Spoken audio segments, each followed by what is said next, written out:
দর্শক, এই মুহূর্তে রামিসা হত্যা মামলার বিষয়ে ব্রিফ করছেন স্পেশাল পাবলিক প্রসিকিউটর। আমরা সরাসরি যাচ্ছি সেখানে।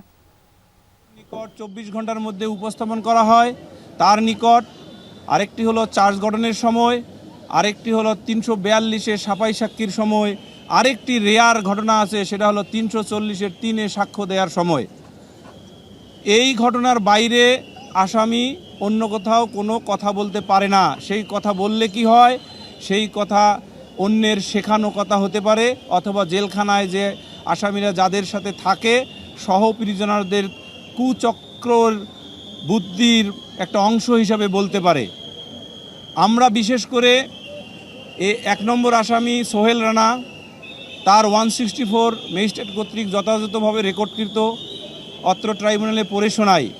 সেই রেকর্ডকৃত 164 কনফেশনে কোথাও তিনি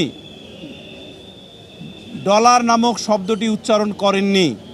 আমরা মাননীয় ট্রাইব্যুনালে বলেছি, বিধি বহির্ভূতভাবে 342-এর অধীনে আসামি পরীক্ষার সময়, অর্থাৎ সকল ইনক্রিমিনেটিং এভিডেন্স পড়ে শোনানোর সময় আসামি যে ডলার শব্দটি ব্যক্তি হিসাবে বলেছে, এটা হয়তো জেলখানায় থাকার কারণে কোনো কুচক্র বা কুচক্রী ব্যক্তি যিনি জেলখানায় তাকে বুদ্ধি দিয়েছেন সেটা দিতে পারেন, এবং তার ফলে এটা বলতে পারেন।